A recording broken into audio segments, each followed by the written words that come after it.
Hi, this is Times Square Chronicles Presents. I'm Susanna Bowling, and today we are with Reminiscence of Childhood. We, That's you very were good. you were my childhood. I mean, The Love Boat.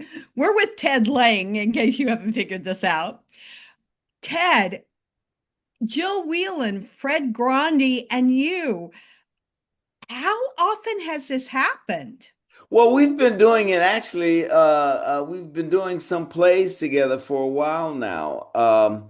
Fred and I last did Rappaport. We've been doing Rappaport, and we did a new production of it, and we brought Jill into the mix.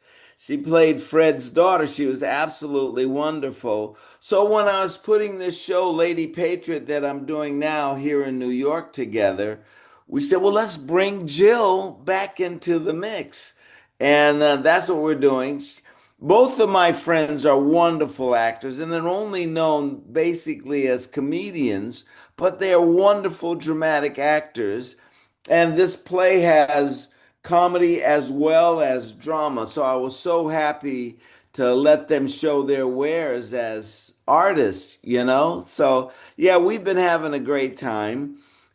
Jill, when we did Rappaport, we did it in Dexter, Michigan, and Jill is a gourmet cook. So we would come home from rehearsals and she'd have these fabulous dinners for us.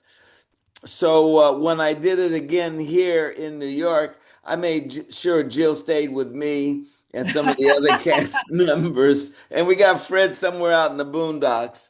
But Jill's cooking these fabulous dinners for us here. She loves to cook. So who am I to fight her urges? So she cooks for us, and it's just absolutely wonderful. So from the Love Boat, let's go back and go forward. Okay. After the Love Boat, was it hard to get out of the fact that you were so iconic from that? No, yeah, it's a double-edged sword. Some people, because of that, they gave you the job without you even auditioning. Nice. And then some other places were a little more resistant to the idea of us coming in. And so the saving grace is that I love theater. Mm. And, theater saved my life because some of the TV things that I wanted to happen didn't happen, but I was able to have my artistic bent, my artistic vision done through theater rather than through cinema. So I started writing plays. I'm up to 28 plays right now, Susanna. Wow. And I do everything. I've got history plays, about American history play. Well, it's not just actually I wrote a play about Michelangelo and Leonardo da Vinci. Fascinating play about Michelangelo. In order to carve the David, he had Right. to get the stone away from da Vinci. Yeah. People don't know this, that the church wanted Da Vinci, but Da Vinci was so aristocratic as an artist, he didn't want to get his hands dirty. And of course, if you're carving, you're in marble dust all days. So he gave it to Michelangelo, and they were rivals. Michelangelo was kind of like the young guard coming in, and Da Vinci was the old school. So I wrote a play about it. I had gone and saw the David in Florence, and my wife wanted me to write about the Sistine Chapel, and I told her, no, Agony and the Ecstasy has already been done about that, but no one's talked about Michelangelo carving the David, and I found out all of these fascinating things, so I wrote it into a play. But yes, I love history, so I've learned how to incorporate historical fact with making it dramatic and sometimes humorous. Um, I do that. I do comedies. Of course, I write comedies. I got a number of comedies. I write musicals. I've written, Really? yeah, I've written a couple of historical musicals. Um One is about Ira Aldridge. Another one is about a woman from Los Angeles named Biddy Mason. And Biddy Mason was just she owned at the end of near the end of her life, she owned all of downtown LA. How What did is I not know this? I'm from LA. Yeah, no, that's what I'm saying. I find these things and I go, I never knew this. And so then I'll do research and I'll start to put together a show of some kind, you know? And then I write Shakespearean themed plays, like I've written a play on a prequel to Othello, because I did a production of Othello and some of the audience members came to me and said, well, I didn't understand this and I didn't understand that. And I said, well, there's a play in that. You know, so I wrote how I show how Othello meets Desdemona, whereas in the other play, he's just married her, you know? No, I show the meeting and the courtship and the father and all of the things that he talks about in the play. I put into this prequel. I got a new play that I'm going to be doing in San Francisco because there's a controversy on whether or not Shakespeare wrote all of his plays. Oh, yes. Yeah, some people think it was a guy named Edward de Vere, others think Christopher Marlowe, and others think Francis Bacon. Well, I wrote a play with the four of them, and I sent it to someone in the San Francisco Shakespeare Theater, African American Shakespeare Company. And we're going to do that next year in March in San Francisco. So the theater has kind of saved my life in that I can either write a play, direct a play, or be in a play. What's your favorite of the three? It's all dessert. So it's like, do you like apple pie, chocolate cake, or ice cream? Which one is your favorite? You know, Key lime can't pie. go wrong. Yeah, you can't go wrong with any of those desserts, you And know? my choice would be key lime pie. Yeah, see, there you go. Where other Absolutely. people don't have favorites, I definitely do. Yeah, yeah, yeah. Excellent. Um, in acting, what kind of roles do you like to take on? What are you looking for when you're a performer? Well, I love Shakespeare.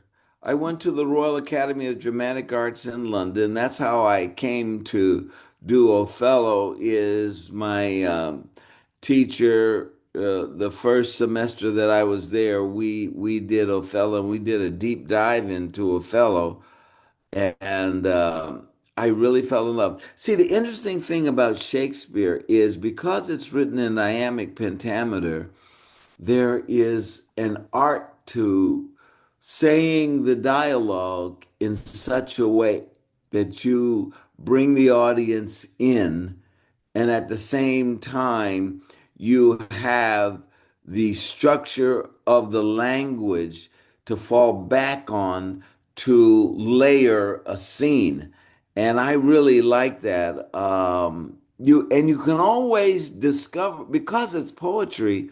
Sometimes you discover different things when you do the same thing, same scene. And that is absolutely fascinating to me that you can do that. So I really love, I did Romeo and Juliet. I did Othello. I've done in King Lear, I did Gloucester, Hmm. and it's just it's more of a challenge than when you're doing a film or TV because TV is kind of straightforward, whereas doing Shakespeare, there are nice little subtle things you can discover as you go along in a scene, and depending on the person in the scene with you um, you you can do a scene one way and then you can do it totally different the next time. I mean, that's why people talk about Hamlet. You know, Laurence Olivier's Hamlet is different than Christopher Plummer's Hamlet, and it's different than Mel Gibson's Hamlet. And you go right down the line, John Gielgud's Hamlet. You know, it's all the same dialogue, but it's the approach, the emotional approach that you take to the poetry and the concept of the version of the play that you're in that leads you to discovery. I think it's very much like life. It's, yes, you have the same set of circumstances, but how you approach those, how you see them psychologically, it's a completely different thing. And it's Shakespeare is also about cadence. Yes, exactly. Yeah, It you have to ride the poetry. right. And that's what I learned to do when I was at RADA at the Royal Academy. Also, I found out the importance of movement. Mm. And that's something that the English do really well. They don't do a lot of gesticulation when they're doing the poetry. They keep it to a very minimum. And then when they do move, it has an emphasis with the language that they're speaking, their characterization, and their position in the play. And so I use some of this technique when I'm directing modern plays, which is holds me in good stead. And have you ever heard of drop to build? Oh, yes, of course. Yes. Yes, drop to build. And that's one of the other things I teach, which is really helpful in a contemporary play because you've layered it with more dramatically with the art of dropping and then building on the dialogue. Like, I'll give you an example. If you say, "Most potent, grave, and reverend signors, my very noble and approved good masters, that I have ta'en away this girl, it is most true." But in drop to build, you're putting a little English on the ball so that you say, "Most potent, grave, and reverend signors, my very noble and approved good masters, that I have taken away this old man's daughter." It is most true. So you have these highs and lows that you learn by doing Shakespeare, and that can apply to contemporary dialogue. Have you ever played Prospero? No, I had a chance in Florida one time to play Prospero, and we were all set up to do it. And then the director talked to me about his concept, and we were totally on opposite ends. We were totally on everything he wanted to do, I was totally against, and everything I wanted to do, he was totally against. So I didn't get a chance to do that. I didn't get a chance to do that. But I did play Bottom in Midsummer. Oh man, that was a treat. That's really a treat. I'm surprised that Shakespeare in the Park hasn't snapped you up. Well, they got to know about you, and that's what I'm trying to do now with this production of Lady Patriot. Is I'm trying to make inroads to the Shakespeare Festival because I'd love to do something there, and or have one of my plays done there because the plays that I write are about Shakespeare. So I wrote a play about Shylock. Mm. Okay, so it's called The Heart of Shylock. And what it is because, when the play was first done, it was a comedy, and the butt of the joke was Jewish people. And so that made me kind of upset. I didn't like that idea. So I wrote a play about Shylock from a positive point of view as an immigrant. He's this immigrant.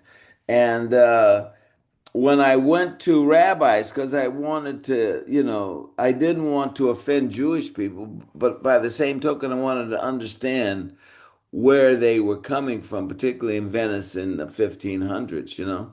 So I tried to get some rabbis, and as soon as they heard I was writing a play about Shylock, they assumed I was going to be negative, so they wouldn't talk to me. And I called up a buddy of mine and I said, "Don, I can't get it. All of these rabbis don't want to talk to me when I tell them I'm doing Shylock or writing a play about Shylock." He says, "Oh, my cousin's a rabbi. Here's his number. I'll call him and then you can talk to him." And that's what happened. It was fascinating because I found out a lot of things about being Jewish as an immigrant in Italy at that time. I mean, he had a lot of information. Muranos. Do you know what a Murano is? You ever heard that Oh, term? like Italy, glass? No, no. Morano is a Jewish person who is living in a Christian situation, Mm. but they're still practicing Judaism. So, but they have to do it in secret. So I said, oh man, Morano, how do they find each other? So this rabbi told me, like when the holidays come along and you're Jewish and you're walking down the street and you see two candles in a window placed together, that means you can go there. That's a Jewish family. You can go there and worship Judaism. Isn't that fascinating? It's fascinating that they didn't figure it out. Yeah, yeah, yeah, yeah. Well, in 1299, they kicked all the Jews out of England, and I remember my Rada teacher saying, well, Shakespeare probably never met a Jew. But then what I found out that there were Jews living in England, but they were living as Marranos. Mm. And Queen Elizabeth's doctor was Jewish. He was Portuguese, came from Portugal. He was a doctor and he was very good with herbs and things like that. And I put this is all in my play. This is all in my play. That his name was Roderico Lopez. Roderico Lopez. You can Google this name for those in your audiences that are interested. Roderico Lopez was a Portuguese doctor who was Jewish, who was living undercover in England in the 15 and the 1600s. And a lot of people didn't know that. And so I put this character, Roderico Lopez, in my play, and he meets up with Shylock. It's a very fascinating situation that the Jews went through, being an immigrant and trying to just live your life, you know? It's so And, sad that huh? it's so sad that we judge people on a belief system. And Yeah. it's Well, it's and you know what the deal is sometimes they listen to people without their own investigation. absolutely. Like if you have some leader that says, "Well, these guys are all bad," and you don't say, "Well, let me look into this and see if you're right." They'll just assume because the guy gives a couple of negative examples that it's true of all people. Nothing is true of all people. You have to judge individually. If is there a Shakespeare role that you haven't had a chance to do that you'd like to take on? Oh, I always wanted to do Richard III. Are you kidding me? Yes, Richard III. I mean, I ended up directing it years ago in the 1970s. I directed it, and it was a lot of fun. And what I did was I worked in music and dance into the production that I did. Ooh. Yeah, it was fantastic. I had the opening was an actor coming out on stage standing in a spotlight and four ballerinas dressing him as Richard. And he they give him a shoe that is uneven so that he walks around, he's got a limp. Then they Oh, give him a jacket that has a humpback in it and he's walking around. And so it was fun, but you know, that's a wonderful role in that soliloquy in the beginning is just, now is the winter of our discontent made glorious summer by this son of York. I mean, that's just a glorious speech. So yeah, that would be the one role that I would love to do at some point. Michael Urie will be playing that role this year while you're here at the Red Bull Theater. So I'm excited to see it actually. Oh, wonderful. Yes. Um, in direction, what haven't you directed that you would like to direct? Oh, that's a very good question. A Shakespeare or contemporary? Whatever, Floats your boat, huh? whatever's your passion. Yeah, yeah. Um, Jesus, I've gone through a lot of the canon that I did a production of Hamlet. Uh, I did Richard. I'm trying to think. Oh, you know what? When I was 18, I did Romeo and Juliet. I played Romeo. Hmm. And I would like to revisit that play as a director, Romeo and Juliet. It's really a fun play with wonderful comedy that, towards the end of the play, it turns and becomes tragic. But yeah, I would love to get two young actors and do Romeo and Juliet. I'm surprised you haven't joined a Shakespeare company and been a part of a Shakespeare company. Well, I belong. We started one in 1967 in San Francisco when I was growing up, and I then, by the time I got to RADA, I was directing television, and in directing television, Lynn Redgrave suggested that I go to the Royal Academy, and she wrote a letter of introduction for me. Aw, Isn't that sweet? Lynn very. Redgrave, yeah. But there is now a theater company in San Francisco called the African American Shakespeare Company that I'm going to be doing a number of productions with. They're going to do my Shakespeare play about who wrote the plays. They're going to be doing that in March. And then I'm writing a music. Right now, I'm in the middle of writing a musical, and they want to do it's a jazz musical. Ooh. Yeah, man, I'm telling you. Who's writing the music and lyric? I'm writing the lyrics, and the musician is a guy named Gerald Trotman, Trottman. Gerald Trotman is writing the music, and we did what I was telling you earlier, Biddy Mason. We did Right. that musical together, and I wrote the lyrics, and he wrote the music. So I came up with, I think, a really good idea. And I was telling it to this lady in San Francisco that has this theater.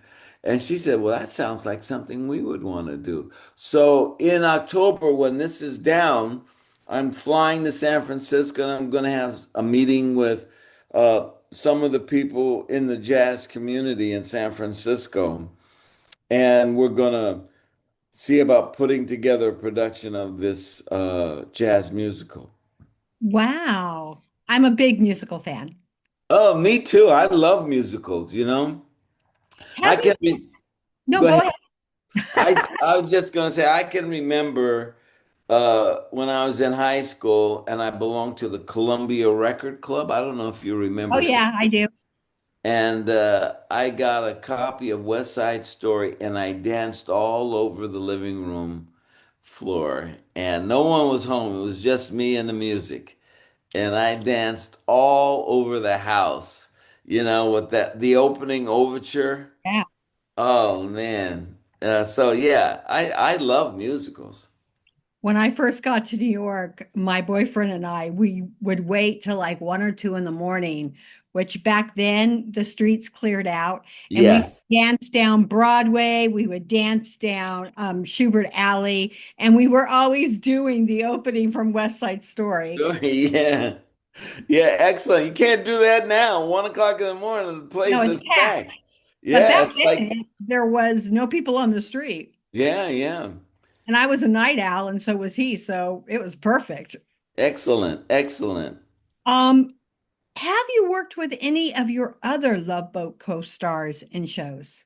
Yeah, absolutely. I wrote a play about George Washington. So I call Susanna. I call myself a footnote historian, and the reason I say that is because I want to find stories about African Americans in American history. And so I wrote a play about George Washington and his favorite slave, Hmm. and that was a character named William Lee, Billy Lee. And when Washington died, he freed one slave on his deathbed. He freed one slave. So Lee. William Lee, and they were really, he gave him up after his death, William Lee had a place to stay, he had a pension, and he became a shoe cobbler and made shoes for the Washington plantation. Anyway, so uh, that was his favorite slave.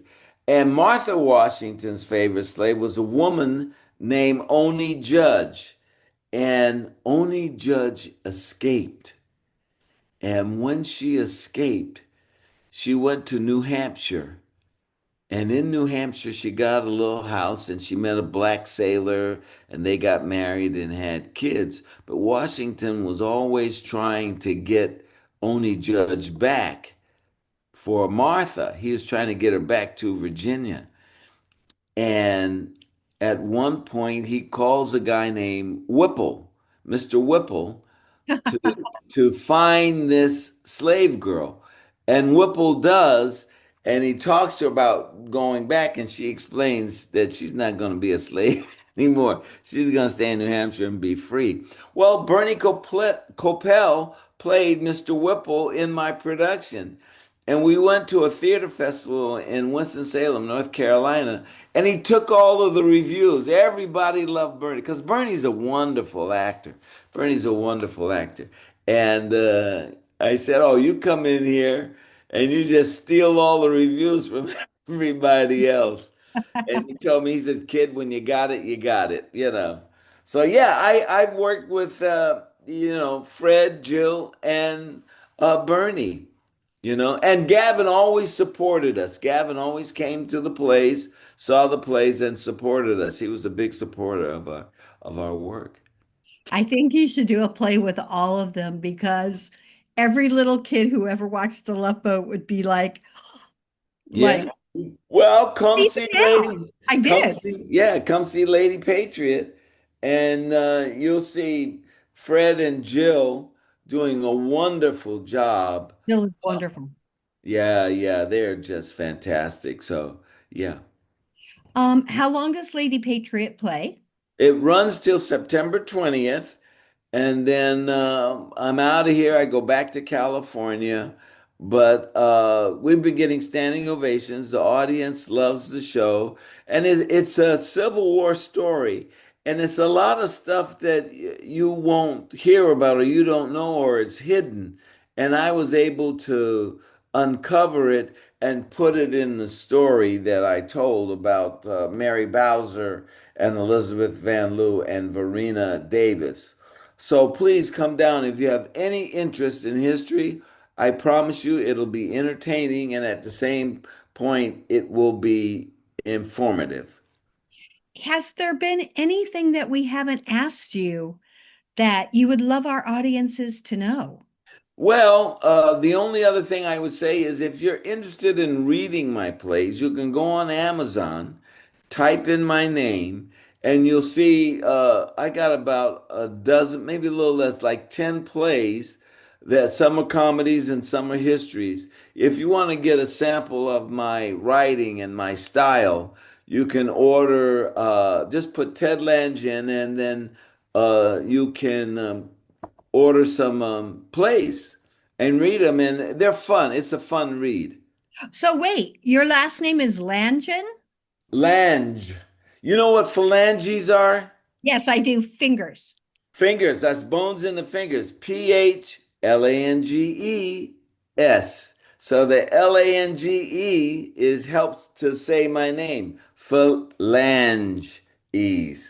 Did how many people have missaid your name? Because I have, Everybody, Susanna.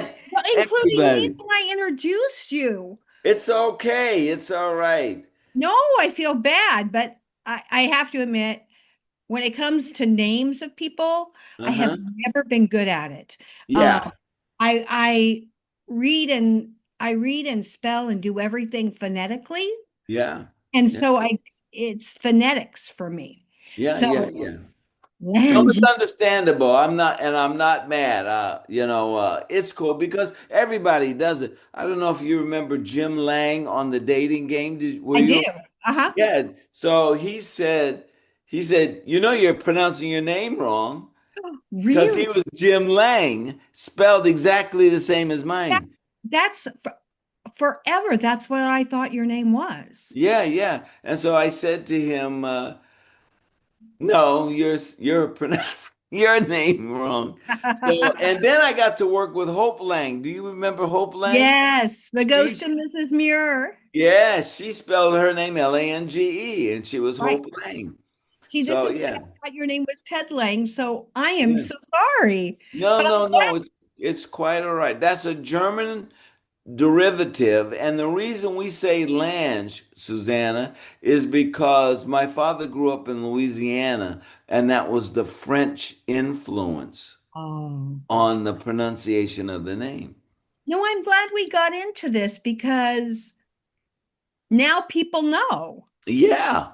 Thank you. Thank you for That's that. a good thing to know. Yeah, yeah. Absolutely. Um, you mentioned at one point while we were talking, it sounded like you taught. Do you also teach? Oh, yeah, absolutely. I teach playwriting. Sometimes particularly when I go to a black community, I think it's really important to, nurture writers. Right. So I'll teach playwriting. And a couple of times, like they thought they weren't going to do the assignment. I said, no, you email me the assignment and I'm going to give you a critique. I said, this isn't just come in here and do a couple of days and then leave. No, no. You got to do the assignment, and I will give you an honest evaluation of what you've done, and I can send that evaluation back to you on email. That's the beauty of now what we're doing. You can do that. True. And you can meet people face to face through a Zoom. Yeah, yeah, exactly like right now. Exactly. Yeah.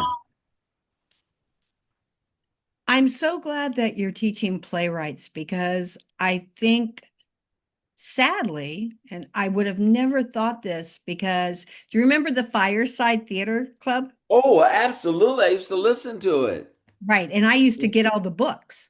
So Oh, did you? Yes. I had like over 1,000 plays by the time I was like 19.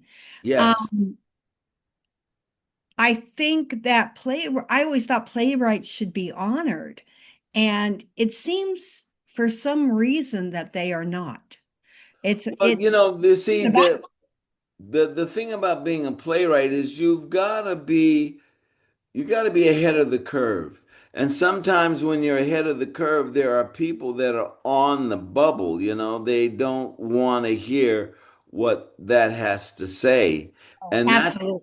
yeah, and that's why I think sometimes people are not crazy about playwrights, because I give information about American history that maybe sometimes people don't want to hear that, but it's part of our history, you See, know. and I want to hear more of it. Yeah, yeah, and that's what I want to do. And people are in the dark about some historical events, and so that's why I think it's really important that we nurture new voices to sit down with pen and paper in hand or at a keyboard and get them to tell a story that they feel very passionate about.